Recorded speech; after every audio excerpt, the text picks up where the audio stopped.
Oh no, you've been shot by an invisible arrow and now you're sick. What's a person to do? Don't worry, we've got you covered this week with cures for those times when you've been Elfshot. This week on Footnoting History.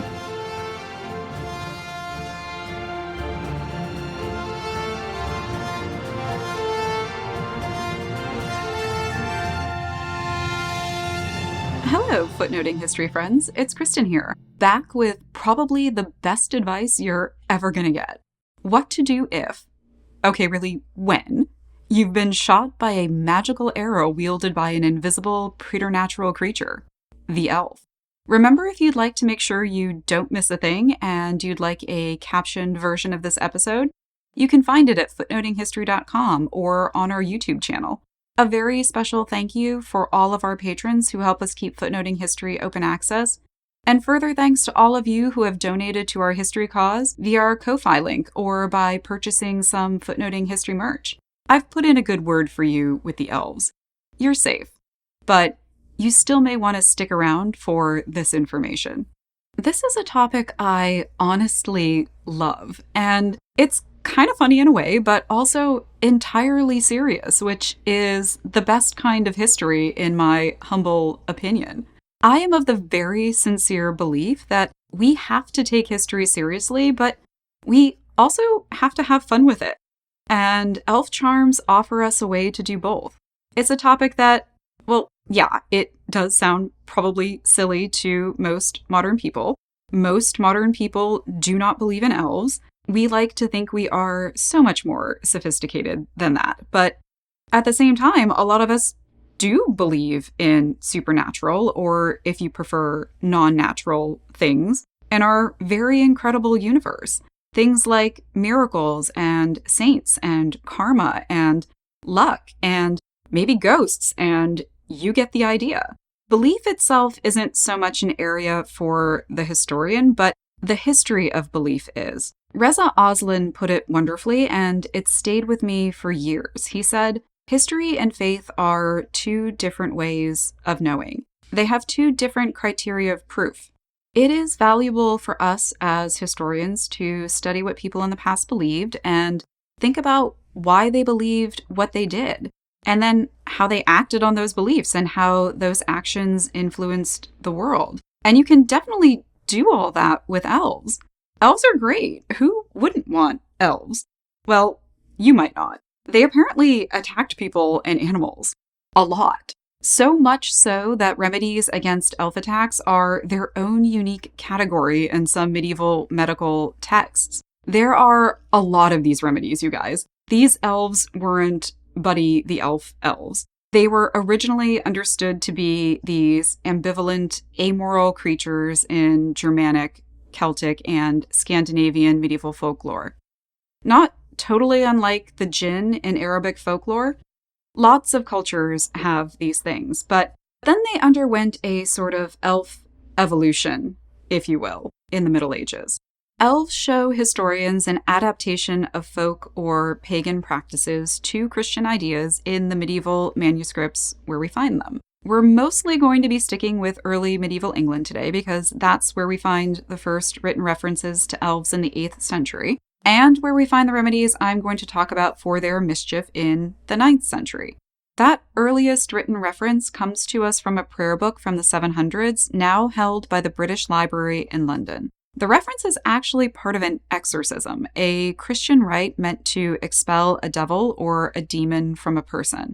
The reference begins, "I conjure you, devil of Satan, of the elf, through the living and true God, that he is put to flight from that person." The elf here is definitely not considered good, and he's not even considered ambivalent. He's a bad guy.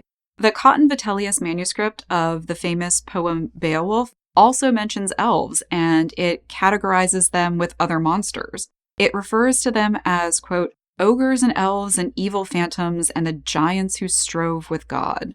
The Cotton Vitellius Beowulf manuscript is estimated to have been written around the year 1000, but the poem is probably earlier than that and based on an oral tradition. It's definitely set much earlier than the year 1000.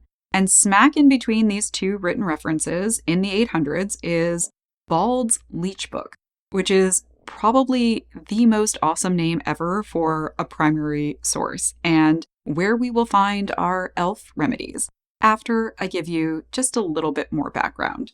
So, these written references aren't exactly painting elves in the best light, but they aren't the full picture of how people understood them. People didn't always see elves as these wholly bad creatures. They are sometimes distinguished in the source material with respect to their particular associations with nature. So there are mountain elves and sea elves and wood elves and field elves, that sort of thing. The Old English prefix elf is used in many positive ways to express light or beauty. Beautiful women are often compared to elves. There's an Anglo-Saxon poem about the biblical heroine Judith, and she is described as elfskenew, or beautiful like an elf. As we all know, beauty doesn't equal goodness, and there is an argument that likening beautiful women to elves was also meant to imply suspicion and some kind of deviousness, but the positive connotations, like Judith, who is an unambiguously good character, do also exist. In the 9th, 10th, and 11th centuries, people in the English kingdom of West Saxony gave their kids names that included elf, presumably because they liked their kids. For example, King Alfred's name means the wise elf. He's probably the most famous example, but he's not the only one who had elf in his name. There are lots of elfstans and elfgefuses and elfrics and so on. It's kind of hard to say what people thought elves themselves actually specifically looked like across the board. Medieval elf scholar extraordinaire Karen Jolly has shown that an illustration from the Eadwine Psalter that people used to think showed elves doing some shooting is actually demons doing pretty much what the accompanying Psalm 37 is describing. The manuscript has been digitized, and you can actually see the whole thing on Trinity College Cambridge's website. The illustration I'm talking about is on the back of folio 66 or 66R if you'd like to take a look. There is a link on the further reading for this episode, and it is an image that if you Google medieval Elfshot, you're bound to come across, usually erroneously attributed.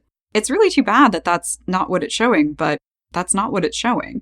Scandinavian elves were part of the cosmological belief system and were very much associated with the god Freyr, who ruled over Elfland. The saga writer Snorri Sturluson, who wins the award for my favorite, cutest medieval author name, he draws a distinction between light and dark elves, rather than elves who do good and bad things. He's dividing them up into bad ones and good ones, but historians think that this may more reflect Snorri's own Christian influence on older Scandinavian traditions, rather than what those traditions looked like in their pre-Christian contact form. He was writing in the 1200s, and that's well into the process of Christianization in Scandinavia. Because of the Viking invasions starting in the late 700s, and then the permanent settlements of Viking armies in England, some easier to sort out than others, some of Snorri's elves are described as being ethereal and celestial, but historians think he was really influenced by Christian ideas of what angels looked like. The good ones are, quote, more handsome than the sun, but the bad ones are, quote, blacker than pitch and live underground. And it's not really very explicit in terms of bodily characteristics either way. No mention of pointy ears or cute little shoes or of being small. I can't tell you how many times I've almost called elves those little guys in this episode before checking myself and being like, no, we don't know that at all. Richard Firth Green seems to agree. He says that he has nothing to say about, quote, fairy taxonomy, a term which, by the way, I find utterly delightful.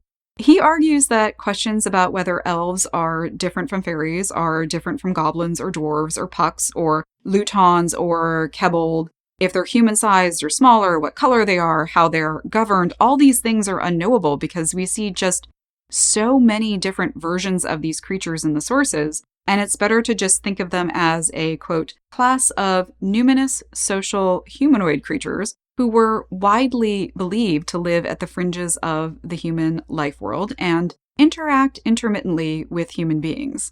The French referred to them as fays. English mostly called them elves up until the middle of the 15th century when they started to call them fairies. The vocab choice wasn't always consistent, though, so there you go. Elves may have started off as amoral or ambivalent creatures who did good and bad things in their pre-Christian contact existences. But with the introduction of Christianity, they started to change, at least from the perspective of church writers. Vernacular writers of romances were a little, romantic about their elves, but stuff like hagiographies, church sermons, and pastoral manuals had a very different take. Amoral creatures like elves were hard to combat with Christian prayers, so under the new Christian systems, elves slowly came to be demonized and their good aspects faded. Karen Louise Jolly, who, again, has a lot to say on the subject and who I highly recommend reading if you're looking to learn more about medieval elves, points out that elves were understood to be invisible.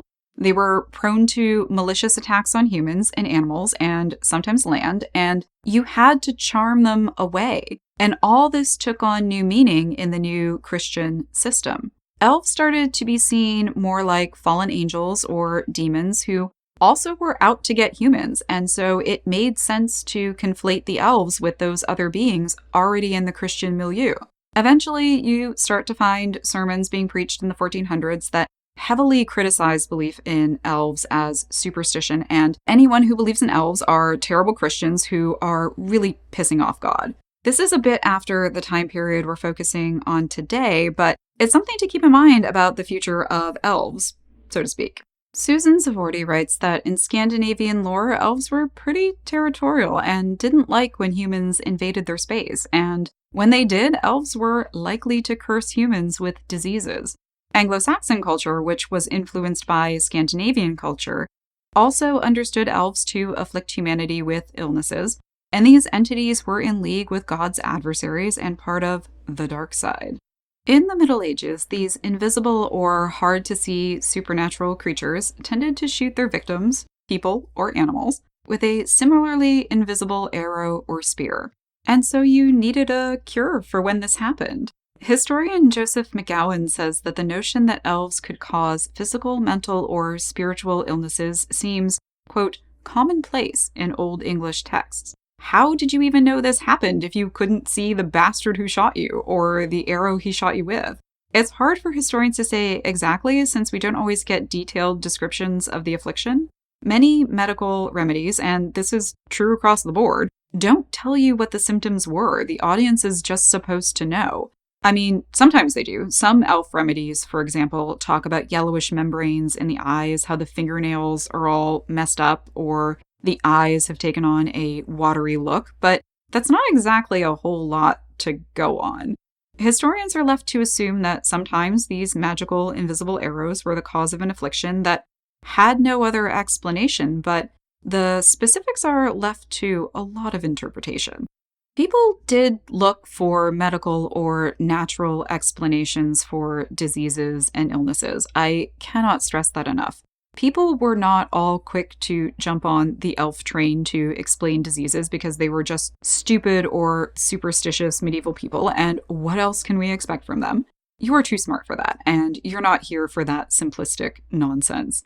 Medieval people understood their world differently than we do ours, or at least how many of us do. And theirs was not a world of hard divides between physical and non-physical, natural and supernatural. There's a really great book called The Magical Universe that really explains this in exquisite detail. Modern people tend to have clear divides between science and religion, but that's not the way medieval people ticked. And Jolly has a fantastic Venn diagram showing the overlap between paganism, folklore, and popular religion, the modes of transmission and opposition in medieval religious worldview in her book. There's a lot more permeability and interchange than you may assume. In this medieval worldview, things could have natural causes or cures, but illnesses could also be caused by a disease of the spirit or some unseen thing, and prayer or folkloric remedies might be your solution, or any mix and match of the above. A natural illness could be improved by prayer or folkloric remedies, a supernatural illness improved with medicines. Again, you get the idea.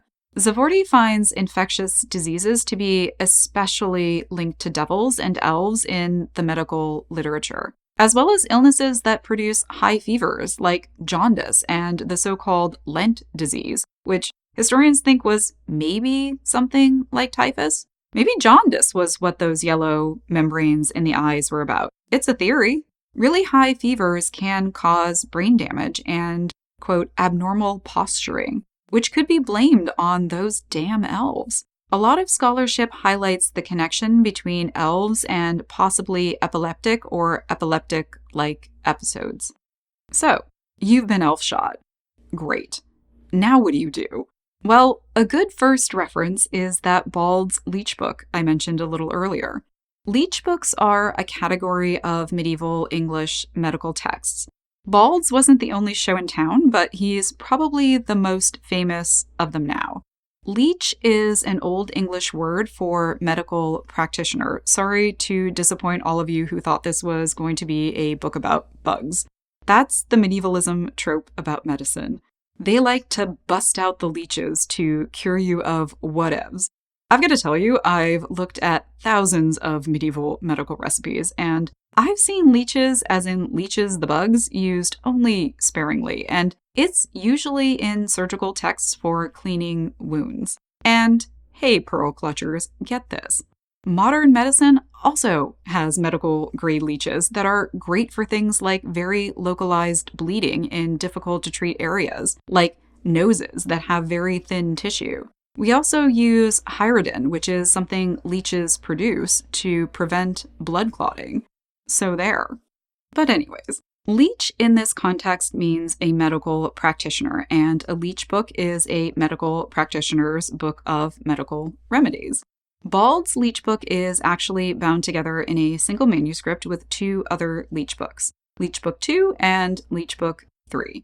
The manuscript is the oldest surviving collection of medical recipes for England, and it was compiled sometime in the mid-10th century and composed during the reign of the wise elf himself, Alfred the Great, who ruled from 871 to 899.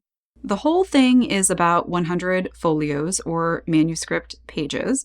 Historians count folios as a recto and a verso, so it would be like 200 pages for us if the manuscript were a book.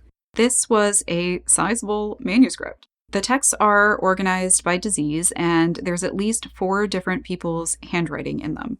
I'm not saying author because the scribe isn't necessarily the person who actually came up with the content. We have no idea who actually composed the content of this text, but it's not Bald.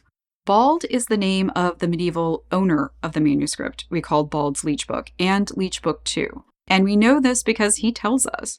Medieval manuscripts usually don't have titles per se, we just title them based off of their first line. The first line of Bald's Leech book is, quote, "Bald owns this book, which he ordered Sild to compile." And then he wrote his name at the end of Book 2, but we don't know who he was at all. There is no reference to a person of that name in any other text of the time that we know of. Bald's a one and done. We don't know who Sild is either. Leech Book 3 is bound with these other 2 texts, but Bald isn't mentioned in it, and we don't know exactly when all of these texts were sewn together into one manuscript or why someone put them together. Scholars have linked this manuscript to a male textual tradition. There are hundreds of recipes aimed at treating the body, and there is a lot of classical medical theory in them. The speculation is that they were written in a monastery where access to those classical texts would have been most likely. There are also some references to medical teachers named Oxa and Dunn, which were male names. The text refers to you a lot, but we don't know much more than that about the audience. Men were much more likely to be literate at this time than women, but that doesn't mean that these remedies did not also have an oral existence, or that no women were literate or may have had access to classical medical texts. The probability leans more towards men, though, so that's why scholars lean that way. A lot of the Bald elf remedies include methods like salves, drinks, purgatives, and many use herbs common in England, like lupin, betony, fennel, or cropleek. What cropleek is exactly is anyone's guess, though. Is it garlic? Is it onion? Scallion? Leek? That's the fun of reading medieval recipes. They know what they meant, but you don't. And even if you did, you don't know that the onion growing in Alfred's Wessex is the same one that grows there today. There are some completely mysterious herbs that are named too. No clue what, and I'm sure I'm butchering the pronunciation, Old English scholars, I'm so sorry, I'm trying. Oeohumelin is, or Herrenspressel, or Githrife are. Wish I did. But many of the items in elf remedies are medical elements that we might recognize, and the specific things I just named, a lot of those are purgatives and have an identifiable, measurable therapeutic effect. But there are other things like oral charms or parts of the Christian liturgy that were thought to work just as well, or as an integral part of a greater medical remedy that also included botanical ingredients. In case you need it someday, I'll give you a remedy for a horse who has been elfshot. It works for anyone, so the skills are transferable. Don't worry. Here we go. Quote, if a horse is elfshot, take then the knife, of which the haft, that means handle, is a fallow ox's horn, and on which are 3 brass nails. Write then on the horse's forehead Christ's mark, meaning the cross, and on each of the limbs that you can press. Then take the left ear, prick through it in silence. This you must do. Take 1 staff, strike on the back. Then the horse will be whole. And write on the knife's horn these words, Benedicte omnia opera Domini Dominorum. Blessed be all the works of the Lord of Lords. Whatever elf is on him, this can be a remedy for him. End quote. This is from Bald. Also, there's this from Leech Book 3, quote, take Oeohumelin, I still don't know what that is, and I'm probably still not saying it right, wormwood, bishopwort, lupin, ashthroat, henbane, harewort, herrenspressel, that guy again, heathberry plants, cropleek, garlic, headgrife grains, githrife, fennel. Put these herbs into 1 cup, set under the altar, sing over them 9 masses, boil in butter and sheep's grease, add much holy salt, strain through a cloth. Throw the herbs in running water. If any evil temptation or an elf or night-goers happens to a man, smear his forehead with this salve, put on his eyes and where his body is sore, cense him with incense, and sign, the cross, often. His condition will soon be better. How do you know your horse has been elfshot? What does it mean for an elf to, quote, happen to a man? Who's saying those 9 masses? Don't you need a priest for that? If you know, you're reading more into these recipes than what's there, and I got news for you. You don't know. But it is fascinating to think about. If you just read these elf remedies, you'd probably be tempted to dismiss the leech books entirely. But consider this remedy for an eye ailment, also from Bald's Leech Book. Quote, take cropleek and garlic, both of equal quantities, pound them together, take wine and a bullock's gall of both equal quantities, mix with leek. Put this then into a brazen vessel. Let it stand 9 days in the brass vessel. Wring out through a cloth and clear it well. Put it into a horn and, about nighttime, apply it with a feather to the eye. End quote.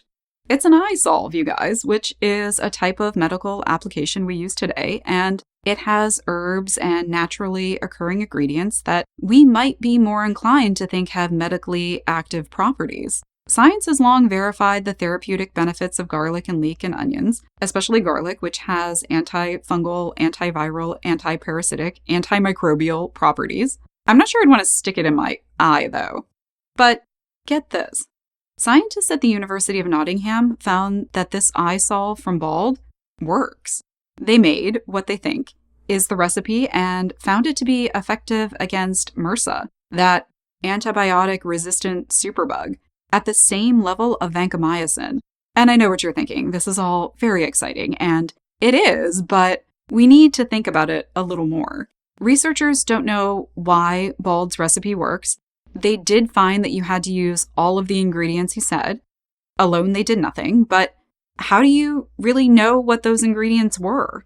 Bald is very pre-Linnaean taxonomy. Also, you don't know exactly what Bald was trying to treat. And an earlier study done at Wheaton College showed the same recipe had no effect. We have a tendency as modern people to discount something like an elf remedy or to look for it only for signs of superstition and, hey, look at all that crazy stuff medieval people used to do. We are more likely to accept something like the garlic eye remedy from Bald and not the elf stuff when really they are part of the same medieval medical tradition. Botanicals are more likely to be medically efficacious. You can test them in labs. Eye ailments are a real thing. Leech book recipes may have had active ingredients that had genuine effects on pathology. Recipes also may have worked because they were emblematic of healing, and the words, the herbs, the stones, those were operative agents because people expected them to work. They're all part of the same system, and all of these were considered solid remedies for medieval people, even in the formal, literate traditions.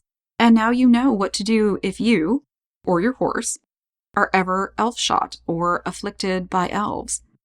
Godspeed, my footnoters. Go forth and spread the knowledge. This has been Footnoting History. If you like the podcast, please be sure to visit our website, like us on Facebook, and subscribe to us on YouTube and social media.